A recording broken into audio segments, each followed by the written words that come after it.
Let's cut to the chase. We all think irrationally. Yes, even you.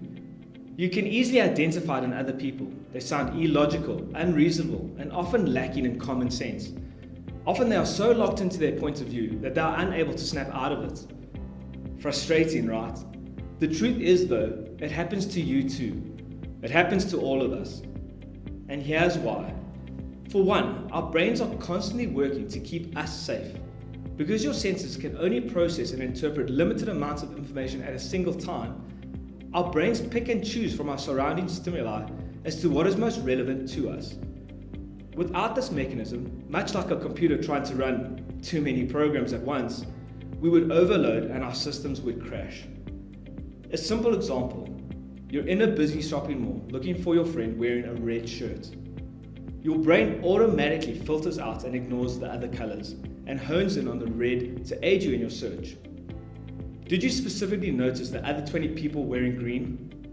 Probably not. The second reason we may become irrational is simply due to misinformation. As we naturally interpret the world around us, we are constantly misperceiving and misunderstanding stimuli. Without having all the facts, our brain scourges around for reasons to explain what we are experiencing and why. You hear a big bang, our brains may think instinctively, gunshot, when really it was just a car backfiring. We may notice a friend is irritated and immediately assume it has something to do with us, simply because we don't and can't have all the contributing information. Lastly, we may become irrational due to context. In other words, our current belief systems are informed by our past experiences. Here's an example. A young boy sees a furry, four-legged animal. His parents teach him that this is a dog. Now imagine the dog bites him. The boy then sees a bunny, another four-legged and furry animal, and the boy is scared. From an outsider's perspective, we know that this is irrational thinking. The boy, however, based on his bad experience with the dog, believes that they must be the same. His brain is simply doing what it can to protect him based on the current and more limited belief system. Now, with these three reasons in mind, let me be clear.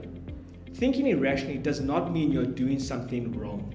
As we said, it's a natural side effect for your brain's processing system, the information received, and the past experiences.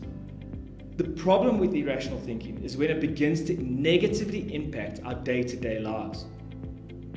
If irrational thinking is 1. Keeping you from achieving your goals, 2. Causing behaviors or thoughts that are harmful to yourself or others, 3. Distorting your reality and your ability to make rational decisions, then it's time to start taking the necessary steps to combat the root problem. The key action here is identifying.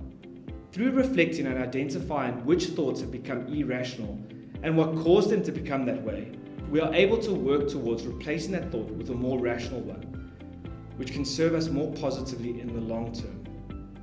So, to learn more about how to move away from irrational thinking, click on the post and let's chat.